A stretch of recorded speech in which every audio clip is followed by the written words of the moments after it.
Swayam Prabha. Digital India. Educated India.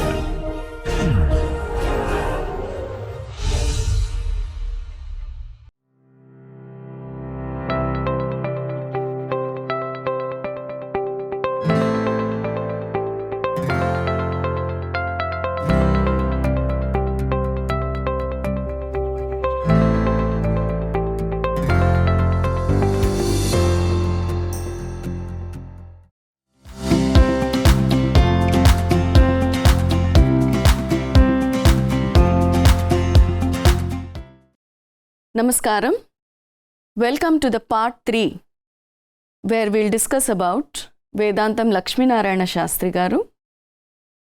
In the series of this course titled History, Evolution and Development of Kuchipudi Dance.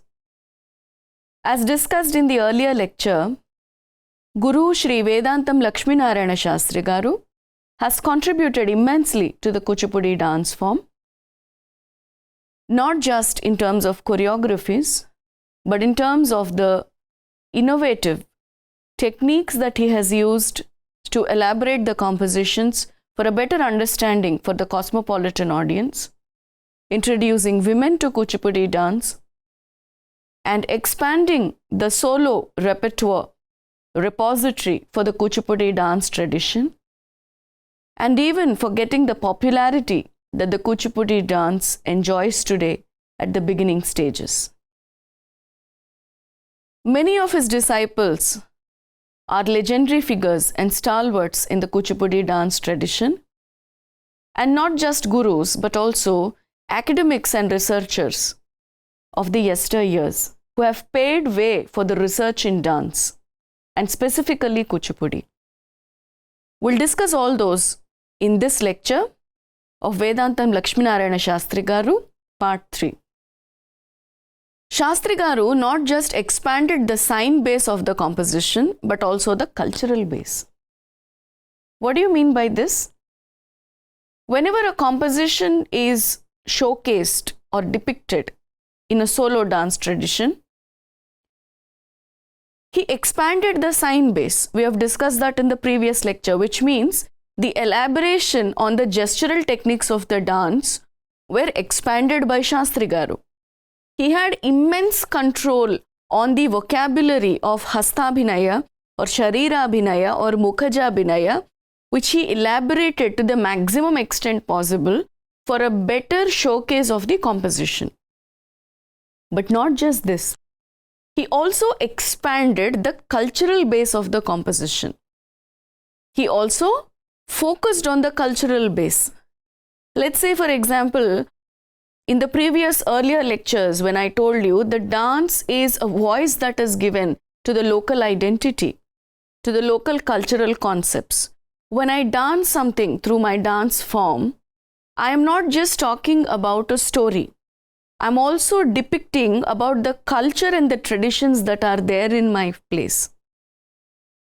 And that applies even to the literary arts. So when a composition is presented, it is also about the local culture, the local traditions, and the local values to the native language to that composition. A Marathi composition, when it is presented, shouldn't be showcased with the Telugu culture. A Tamil composition that is presented should not be showcased with a Bengali belief. Right? Does that make sense?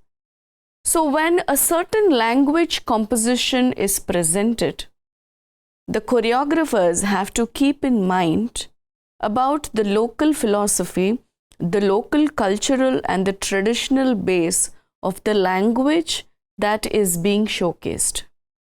And Sastry garu was a pioneer in understanding and showcasing the cultural base of a composition. The particular local culture of that particular language in which the composition is being showcased was elaborated even using the local tales. Let's say, for example, in the Ramayana that you see, a story, a small excerpt from a certain kanda at every point of time talks about the local beliefs, which is not reflected in the Valmiki Ramayana or the Samskrita Ramayana. So a certain story or an art form always uses the time and space. In that way, the cultural base for that particular art form is given a voice when it is showcased through a certain choreography. And Sastry Garu was a pioneer in showcasing the cultural base. His performances and choreographies were an aesthetic education. They were not just mere entertainment. When someone watches the choreographies or the gestural vocabulary that Sastry Garu has conceived or imbibed in his composition, it is a sort of aesthetic education also. There is so much to learn from that composition and not just mere enjoy the presentation. There is so much to know about the traditions, the heritage, and the values of that particular story, that particular place, that hero, that heroine, everything that is there. It's a sort of education that the audience would always have when they used to watch the performances or the choreographies of Lakshmi Narayana Shastri Garu. And very importantly, he wrote performance manuals. The concept of writing performance manuals that he used to call as Jatakam for a certain composition was started by Sastry Garu. And what is a performance manual? Whenever he used to teach a composition, he just didn't teach the gestural vocabulary or the repetitions that are there in that dance piece, or just didn't teach about the raga or the tala of that. He wrote a horoscope of that composition. What is the heroine type? Why is the heroine behaving in a certain way? To what bheda does the heroine belong to? So when the dancer is depicting the heroine role in that Ekapatra Kelika, she has also to understand the mind of the heroine for a better manodharma of an elaboration when she has to do on stage. What is the type of the hero that is presented by the dancer? What he is actually thinking in his mind? What is his characteristics? To what bheda does he belong to? That is also written as a manual when he is teaching to the students. What are the major rasas in the compositions? What are the minor rasas in the compositions? On what note that the composition starts and what note that the composition ends? What is the aesthetic journey that the audience take at the start till the end of the composition? What is the rasa that is being flowed that has to be depicted undercurrent at every point of time in the performance of that particular composition? What are the different avasthas or the temporary moods of the heroine or the hero in that composition?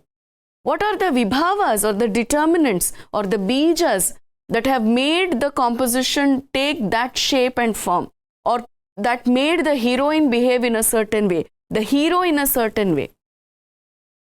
What is the philosophy of that composition? What are the different anubhavas or the experiences of the artist who has to perform that? What are the harstas that are used? It's like a project work that we do.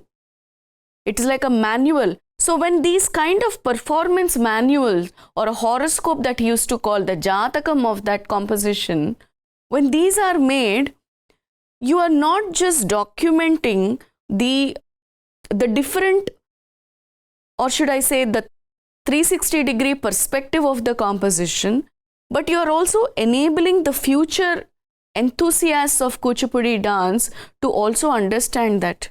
Today when I choreograph a piece and I don't write a performance manual, probably my students will learn the repetitions of that piece, and over a period of time, through the maturity that they attain in dance, they will probably understand in between the lines the undercurrent philosophy that is there. But sometimes it is very difficult that passes through their students. So all these things are learnt over a period of time with maturity. And there are also equal chances of the actual understanding the core of the composition is being lost. But if you write a performance manual, every generation will have an access to a document to look at a composition in a certain way, practice it, learn it in the first place, and then practice it and perform it. It's a sort of writing a report of that entire composition as to how you should perform. And I truly believe that all of us, probably from today onwards, start writing performance manuals, or what Lakshmi Sastry Garu has called the horoscope of the composition, the jatakam of the composition, which will enable us in the first place to understand what we are doing in a right way, and also will help our disciples and their disciples to understand the choreography in the right spirit and perspective. So this is also a very good initiative that Vedantam Lakshmi Sastry Garu has done.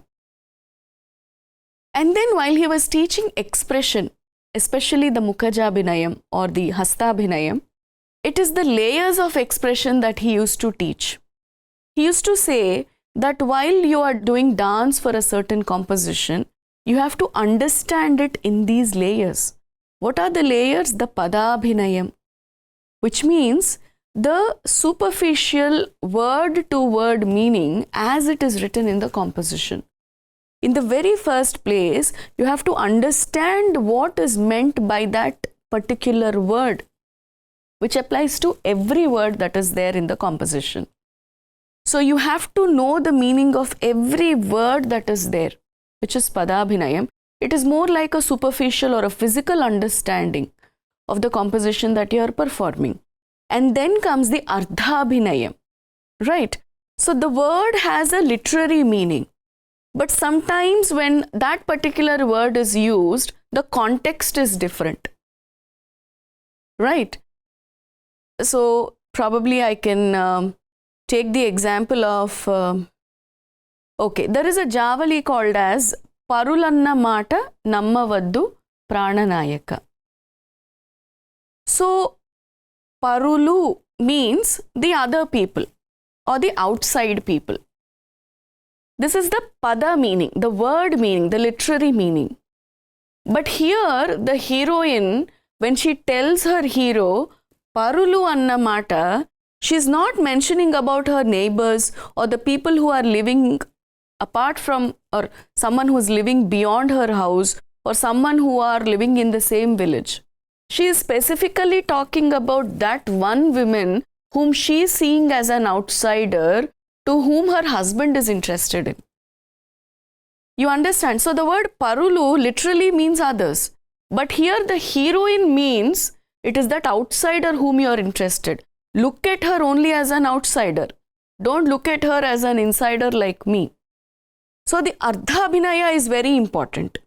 So Lakshmi Shastry Garu taught that there are different layers of understanding a composition. You just don't focus on the word-to-word meaning. You also understand in which context that particular word is used. And after the Ardhabhinayam comes the Vakyabhinaya. So the word and that context, and then the context in which the entire sentence is framed or the entire line is framed. So when she says Parulu Anna Mata Nammavaddu Prananayaka, she is not talking just about the outsider. So when you see the entire Vakya or the entire line, she says, my beloved, don't listen to her, which means that she is still accepting the hero as hers. She is not leaving that man. She is still trying to appease him by calling him beloved, which means that the Nayika wants the Nayaka. She is trying to convince him that that lady is an outsider. Now, when you just look at the term Parulu, you will not understand this. You will just look at the context of don't believe the outsider, you will not understand this. But when you see the entire Vakya, Parulu Anna Mata Nammavaddu Prananayaka, then you will know that she is trying to appease or convince her husband. Don't look at or don't listen to that woman who is an outsider. She is an outsider. You underline that point. Don't believe her. Right? So the Vakya Abhinaya is also very important.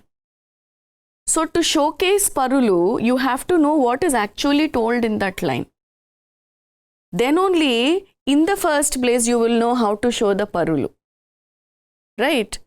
So the Vakya Abhinaya understanding is another layer to understand the Mukhaja Abhinaya or the Hasta Abhinaya. Then comes the Bhava Abhinaya. What comes from inside? What is the root cause of that? She's just pining for that love.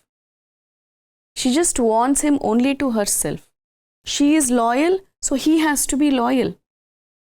She is just crying inside to convince him not to listen to that outsider, that woman who's trying to cheat this man under his nose.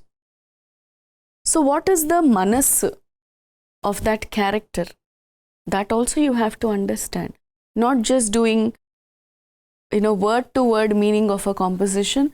That will not make it a choreography that will run for a longer period of time. When you understand the core of that composition, the manas or the mind of that character that is being performed, Lakshmi Narayana Shastri Garu says, that is when it establishes itself as a composition. And then comes the Sharira Abhinaya.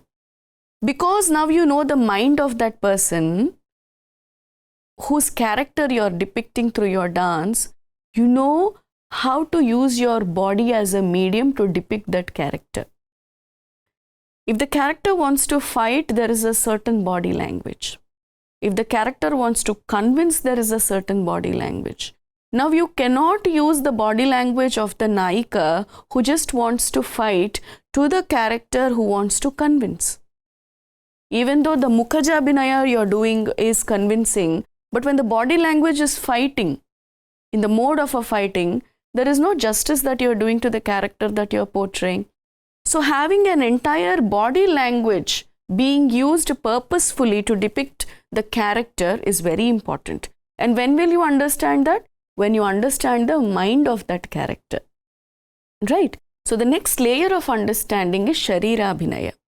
And when all these things are put together, which is Padabhinaya, Ardhabhinaya, Vakyabhinaya, Bhavabhinaya, Sharira Abhinaya, the Sampurna Abhinaya, the complete picture of how that particular composition, how the characters in that compositions are depicted, choreographed, explained, elaborated, kept to life or brought down to life, convinced to the audience, all these things will come into picture.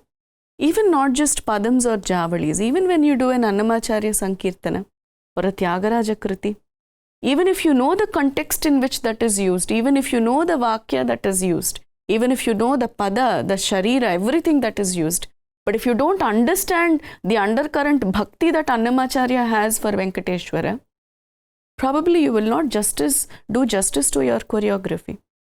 So when it comes to us dancers, we don't just learn the dance techniques. You see how many levels of literary understanding, cultural understanding, philosophical understanding, physiological, psychological understanding that we need to have to do just one choreography.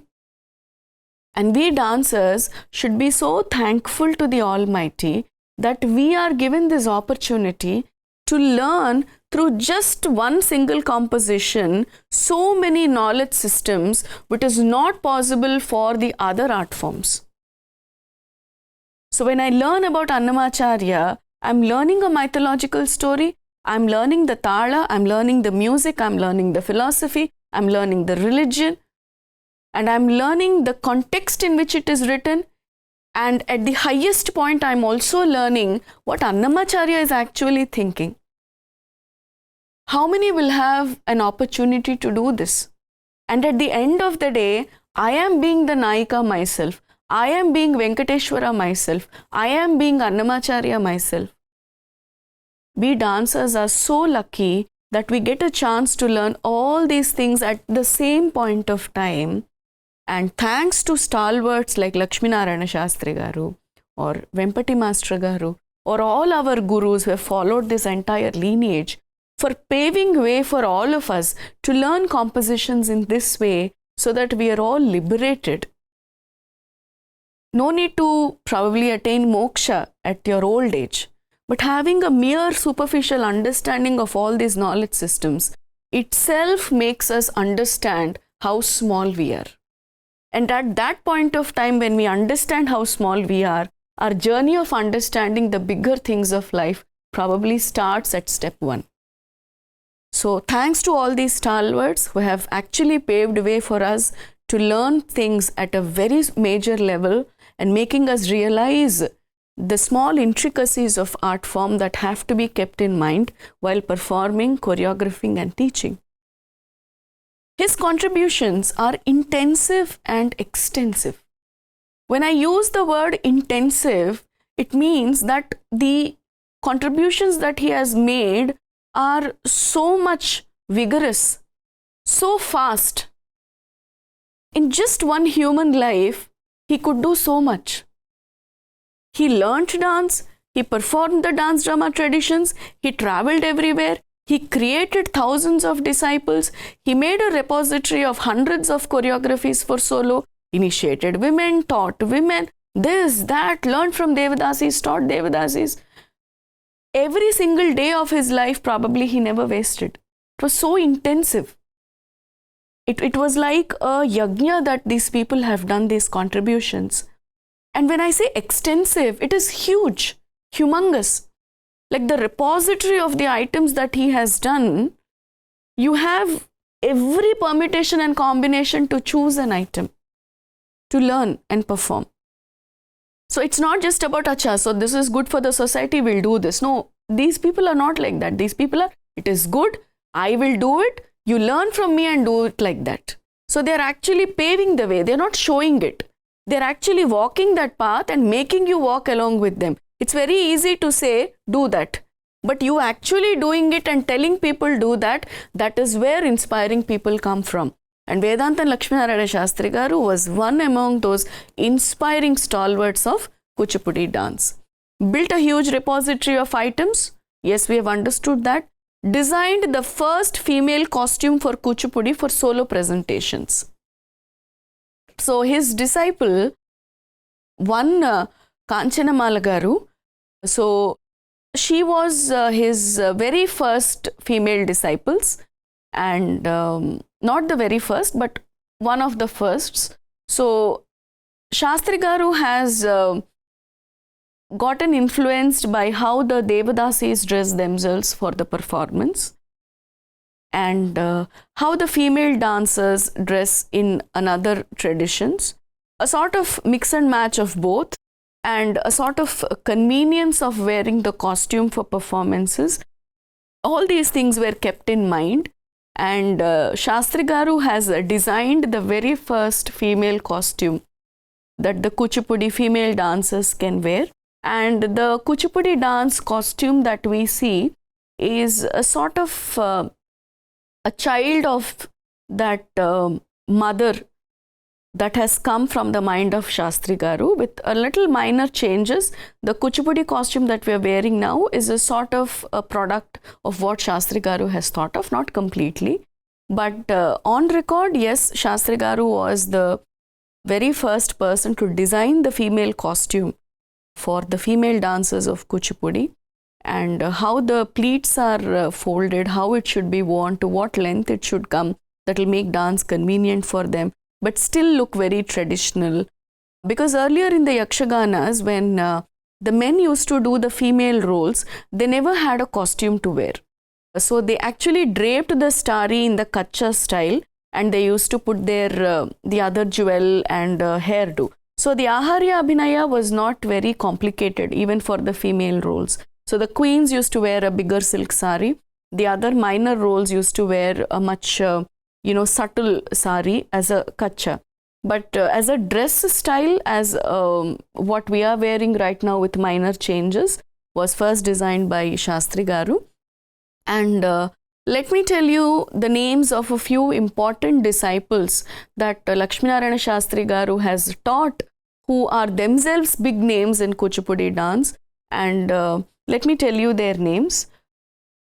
Guru Padma Bhushan Dr. Vempati Chinnasatyam garu, Nataraja Ramakrishna garu, PVG Krishna Sharma garu, వేదాంతం ప్రహ్లాద శర్మ గారు, కోరాడ నరసింహారావు గారు, ఏలేశ్వరపు నాగేశ్వర శర్మ గారు, జోస్యుల సీతారామయ్య గారు, వేదాంతం జగన్నాథ శర్మ గారు, వెంపటి పెద్ద సత్యం గారు, CR ఆచార్యులు గారు, అయ్యంకి తాండవ కృష్ణ గారు, డాక్టర్ ఉమా రామారావు గారు, to name a few. And every person that I have told in this list are torch bearers of Kuchipudi dance. And from whom they have come from? Lakshmi Narayana Sastry garu. We call Vempati Master garu or gurus like him like guru's guru.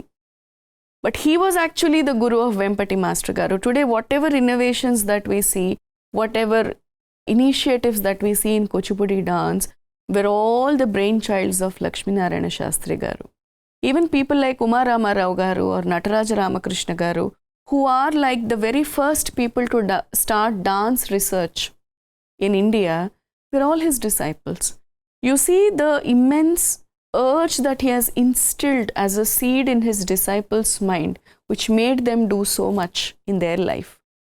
So, Kuchipudi owes its national fame to Guru Shri Vedantam Lakshmi Narayana Sastry garu, and undoubtedly the contributions, as I said before, which are intensive and extensive, are by this stalwart who has dedicated his entire life to the upliftment and the betterment and the innovations of Kuchipudi dance to make it more popular, more respectable, more accessible, more understandable, and more enjoyable, is undoubtedly Guru Shri Vedantam Lakshmi Narayana Sastry garu.